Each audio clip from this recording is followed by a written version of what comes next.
तो हवा महल में जैसे ही आप एंट्री करेंगे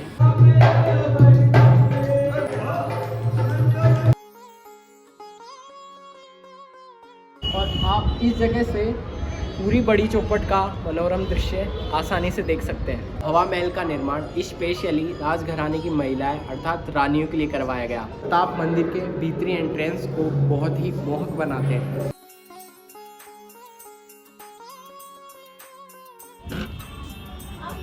हेलो व्यूवर्स, गुड आफ्टरनून, खम्मा गणी, जय हिंद एंड जय राजस्थान। तो हम राजस्थानी बात कर रहे हैं राजस्थान की। यूँ तो राजस्थान कई अजूबों का राज्य है और जिस जगह को आज हम एक्सप्लोर करने वाले हैं वो इन अजूबों में से एक है। और ये अजूबा राजस्थान की कैपिटल मतलब हमारे जयपुर में लोकेटेड है, जो कि अपने बाहरी आकर्षक और प्रभावशाली परिवेश के कारण बहुत लोकप्रिय और बहुत प्रसिद्ध है। यहाँ से गुजरता हर सैलानी इसको अपने कैमरे में कैद करना चाहते हैं। और जिस जगह की मैं बात कर रहा हूँ ये है हवा महल। जी हाँ, जिसका निर्माण करवाया था महाराजा सवाई प्रताप सिंह ने और जिसके वास्तुकार थे लालचंद गुप्ता जी। और जैसे ही आप हवा महल के गेट के लिए एंट्री करेंगे आपको लेफ्ट हैंड साइड पर हवा महल की फ्री पार्किंग मिलेगी। तो मैं आपको यही सजेस्ट करूँगा आप बड़ी चौपट पर पेड पार्किंग ना करके हवा महल की फ्री पार्किंग में ही पार्क करें अपनी गाड़ी। और जो आप मेरे पीछे देख रहे हैं ये हवा महल का फ्रंट व्यू है। हवा महल एक 5 मंजिला इमारत है। इसको सामने की तरफ से देखने पर जितनी जटिल इसकी संरचना है उस हिसाब से ये एक मधुमक्खी के छत्ते के समान लगता है। सवाई प्रताप सिंह ने इसको एक मुकुट के रूप में इसलिए बनवाया क्योंकि सवाई प्रताप सिंह श्री कृष्ण के अनन्य भक्त थे। और हवा महल के बारे में एक ऐसी बात जो आप में से शायद ही कुछ लोगों को पता हो, वो ये कि हवा महल का जो विशिष्ट गुलाबी रंग है वो इसके बलुआ पत्थर के कारण है। और इसी गुलाबी रंग के कारण जयपुर का नाम गुलाबी नगर रखा गया था। वहाँ आप मेरे पीछे देख रहे हैं वो टिकट विंडो है। वहाँ से मैं टिकट लेकर वहाँ के ticket prices with student ID और नॉर्मल सभी आपको बताता हूँ। और ये जो हवा महल है ये सुबह 9 बजे से लेकर शाम को 5 बजे तक खुलता है। तो चलिए टिकट्स लेते हैं और विज़िट करते हैं हवा महल।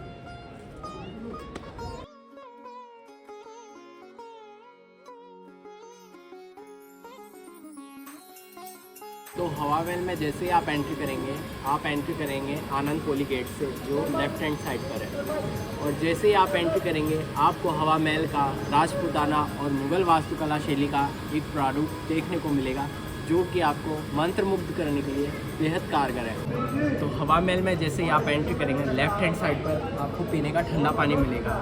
और हवा महल की जो एंट्री प्राइसेस है वो स्टूडेंट आईडी के बेस पर 20 रुपीज़ है और नॉर्मल पीपल्स के लिए 50 रुपीज़ है। और अब चलते हैं विज़िट करते हैं हवा महल।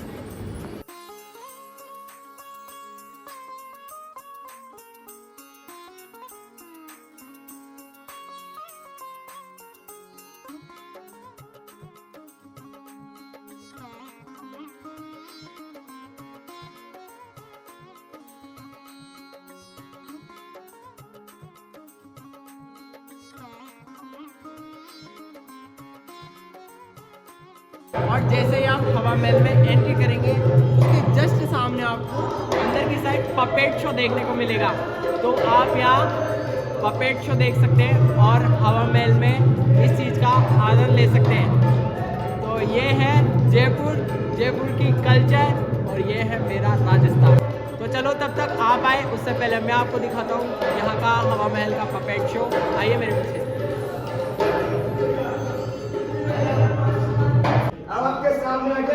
नमस्कार करिए सब लोग को, मैडम को ये नमस्कार, ये आदाब, ये नमस्कार।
और अब हम हवा महल के फर्स्ट फ्लोर को छोड़कर दूसरे फ्लोर पर जा रहे हैं। और सबसे बड़ी बात जो आपको नहीं पता है मैं आपको बता दूं, यहाँ पर एक फ्लोर से दूसरे फ्लोर पर जाने के लिए सीढ़ियाँ नहीं बनाई गई थी। इसके पीछे क्या कारण है मैं आपको ऊपर चल के बता दूँ।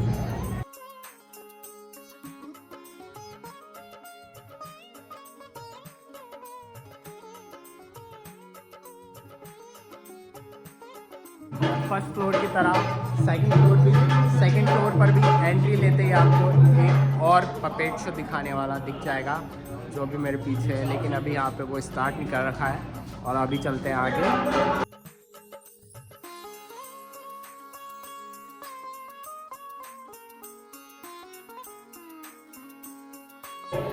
और हवा महल की रंगीन खिड़कियों पर जब सूर्य की रोशनी पड़ती है तो यहाँ के जो कमरे हैं ये पूरे इंद्रधनुषी आभा से भर जाते हैं, जो कि देखने में एकदम सुलभ होते हैं।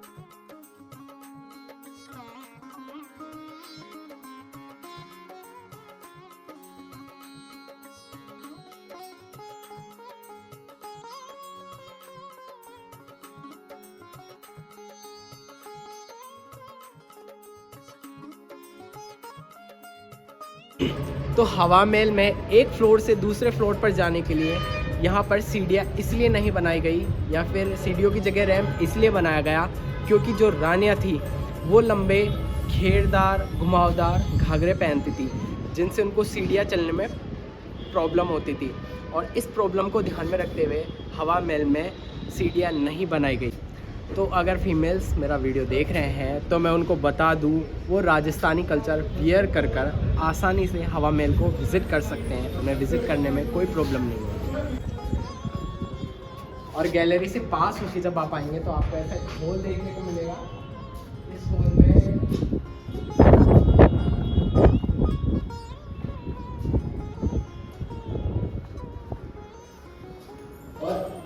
और अभी तक यहाँ पे मैंने जितना भी ऑब्जर्व किया, सबसे ज़्यादा ऐसे छोटे छोटे बुखारे बने हुए हैं।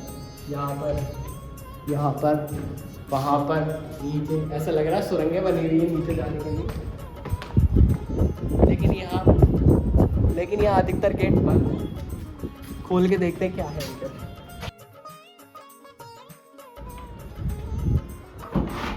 तो कुछ ये भी भानगढ़ के जैसा है।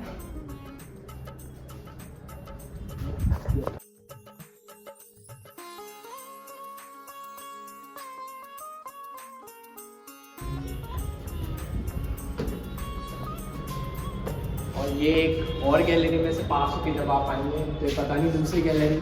और इन गेट को देखकर ऐसा लग रहा है कि जैसे जेल का ही एक गेट हो। और सामने काफ़ी लंबा है, पीछे लगा है।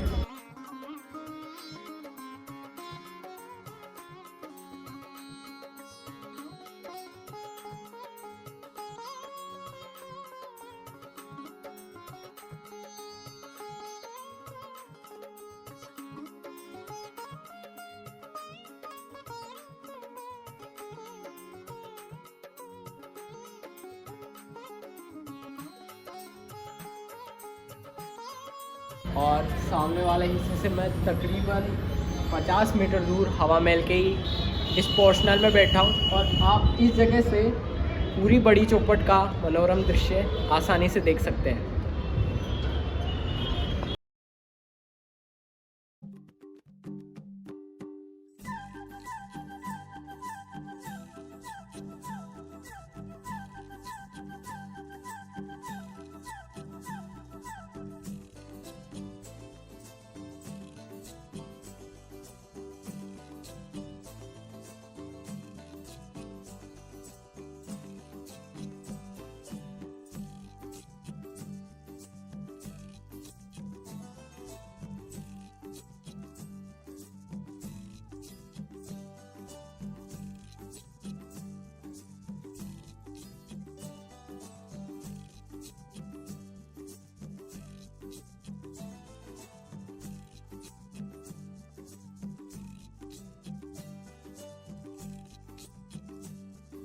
और क्या आपको पता है हवा महल का निर्माण क्यों करवाया गया?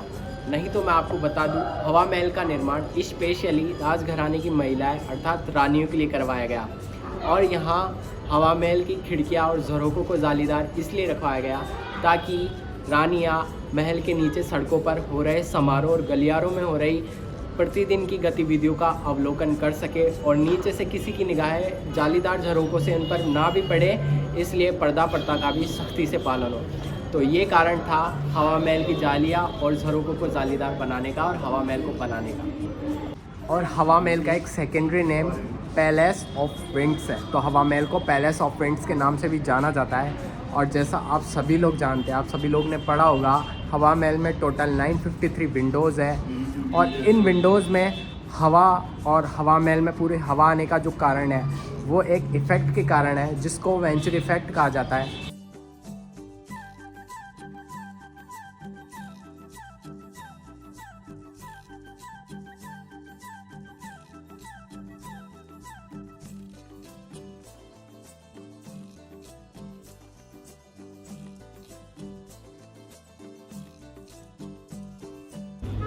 और अभी मैं बैठा हूँ हवा महल की 5वीं मंजिल पर, जिसका नाम हवा मंदिर है। और एक बात जो मैं आपको बता दूँ वो आपको शायद ही पता हो, हवा महल का जो नाम है वो इसी 5वीं मंजिल के ऊपर रखा गया क्योंकि इस मंजिल को हवा मंदिर के नाम से जाना जाता है। और हवा मंदिर मतलब हवा महल की इस 5वीं मंजिल से आप पूरे जयपुर का नहीं तो कम से कम आधे जयपुर का मनोरम दृश्य देख सकते हैं। और जैसा आप वो सामने देख रहे हैं जो एक मीनार की तरह दिखाई दे रही है, इसको सरगासुली कहा जाता है। वहाँ से हवा महल का एक सीधा रास्ता नीचे होकर जा रहा है, तो बिना रोड के सहायता से आप हवा महल से सरगासुली जा सकते हैं। और राजा जय सिंह जिन्होंने जयपुर का निर्माण करवाया था, उन्होंने जयपुर में एक जंतर मंतर का निर्माण करवाया था, जिसमें आप सामने देखिए जो एक ट्रायंगल वॉल दिख रही है वो उसी जंतर मंतर का एक यंत्र है जिसको सूर्य घड़ी के नाम से जाना जाता है, जो लगभग 2 सेकंड एक्यूरेट टाइम दिखाती है। और यहाँ ये इसी हवा महल का एक व्यू पॉइंट है जो मैं अभी आगे चल के आपको विजिट करवाऊंगा। और सामने वो देखिए, लगभग देखने में तो यहाँ से 2-3 किलोमीटर लगता है, लेकिन मैं आपको एक्यूरेट नहीं बता सकता। वो जयगढ़ पैलेस है और आप सभी लोग जानते होंगे जयगढ़ पैलेस में विश्व की सबसे बड़ी तोप जयबाण तोप रखी गई है, जो उसी पैलेस में है।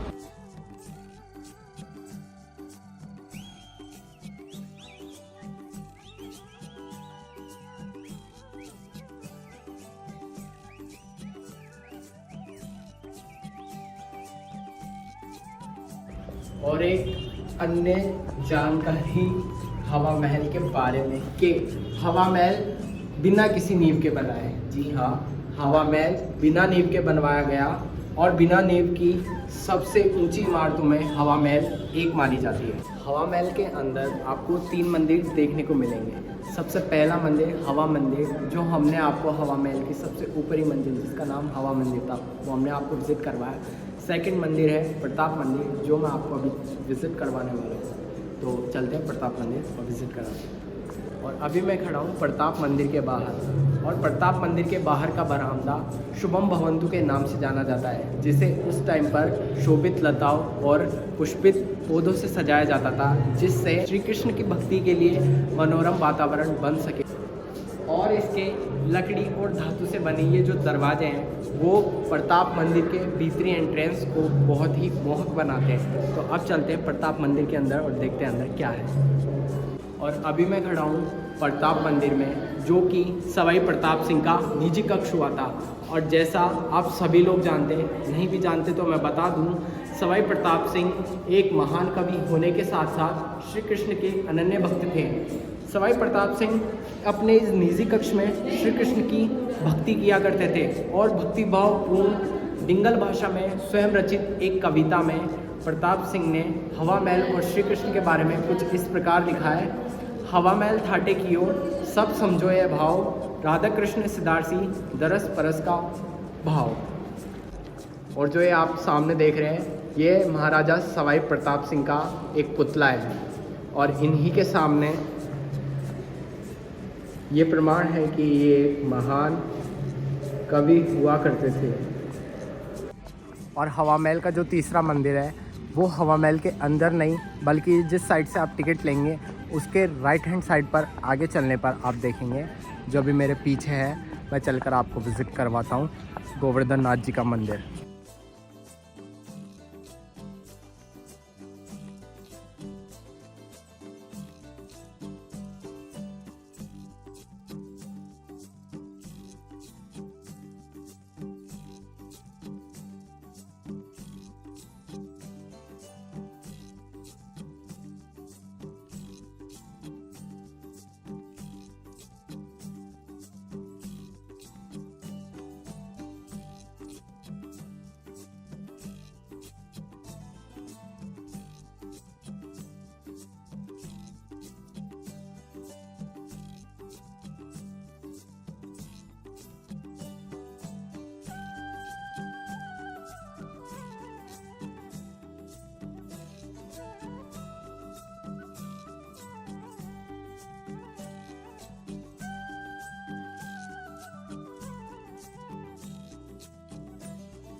और इस दीवार पर कुछ भित्ति चित्र बने हुए हैं जिसमें ये एक श्री कृष्ण का गोवर्धन को उठाए हुए भी चित्र है।